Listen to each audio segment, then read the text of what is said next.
I'll be brief.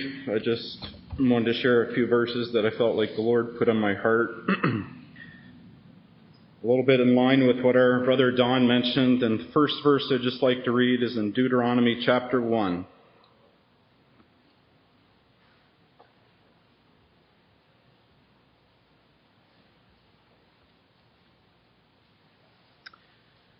In verse 30.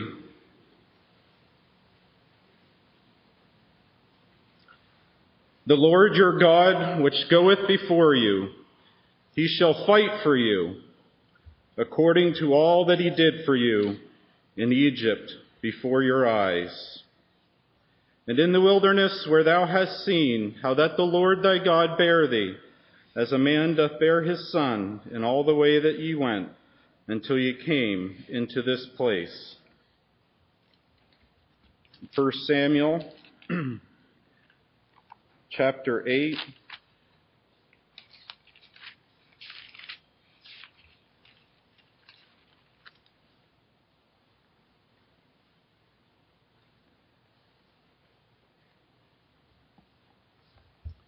In verse 4.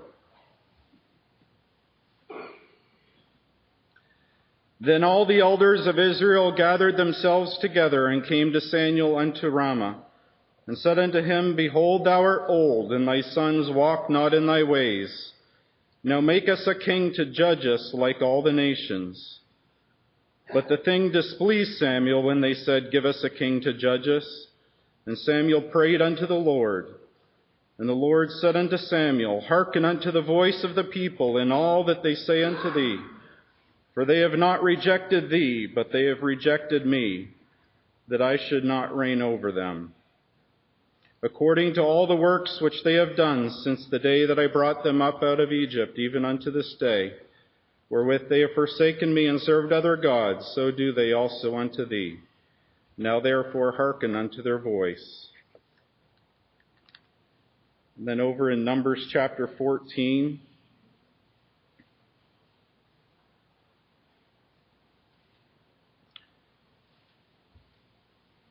I'll actually just read a verse or two from chapter 13 first. Verse 31.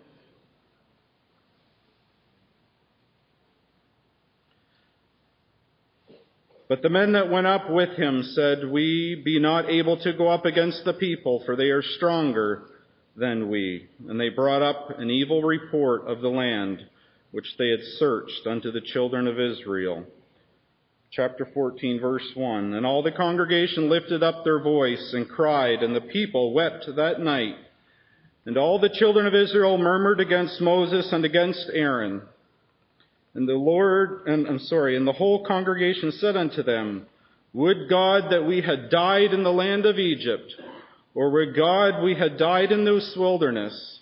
And wherefore hath the Lord brought us unto this land to fall by the sword, that our wives and our children should be a prey? Were it not better for us to return into Egypt?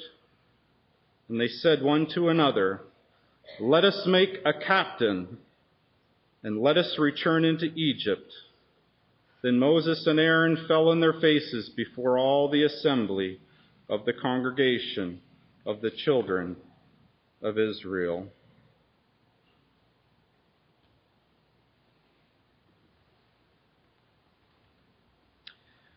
What I would like to say is that it is the Lord who wants to fight for us. I believe it was the Lord's intention that we look to Him for every answer and detail in life. I believe it was His desire that we gather around Him and His person and have no one reign over us than Himself. And if ever there was a time in history where there is a feeling amongst young families and young people to say, let us have a captain over us and go into Egypt, today is that day.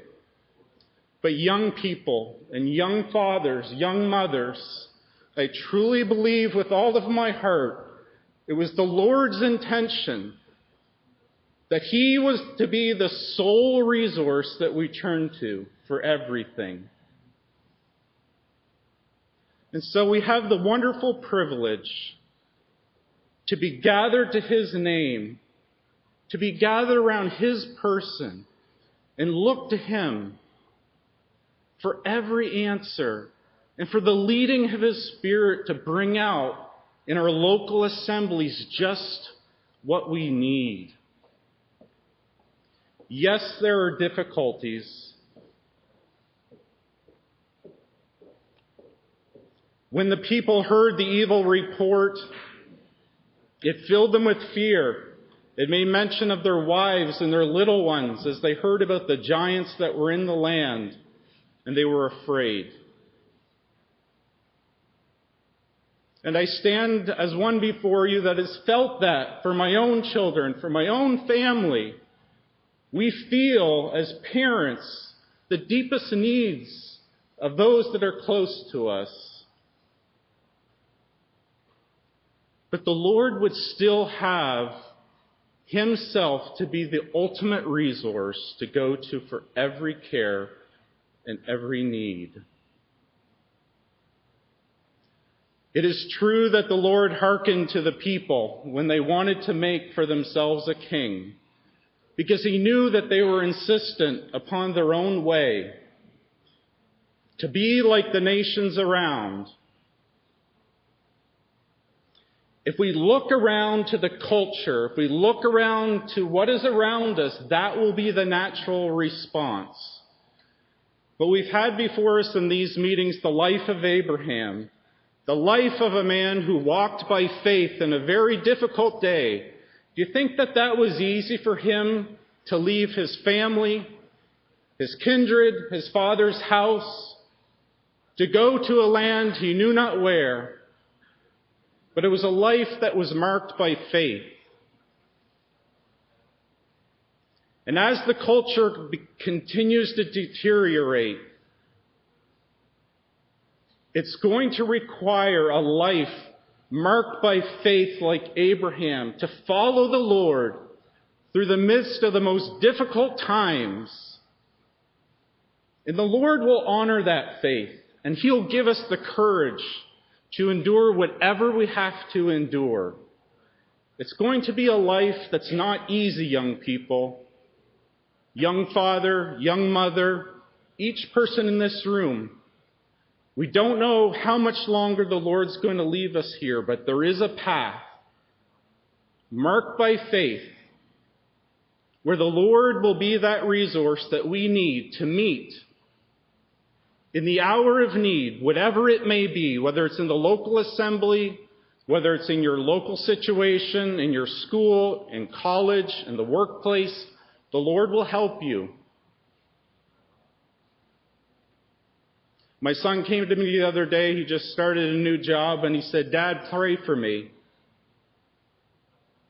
He said, "I just started working with somebody who's transgender," and he said, "I know it's going to be difficult to know how to interact with them. What should I say? What should I do?" And so these are the real challenges that we have as to walk a life marked by faith in the midst of a day where there's a lot of confusion, and confusion abounds. But let's not give up. As difficult as the day may be, I know that there's some probably sitting here today who are perhaps on the verge of giving up and saying, it's no use.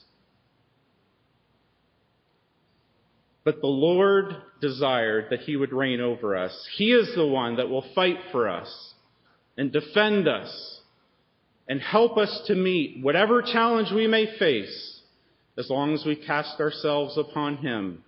May He give us the courage to do so.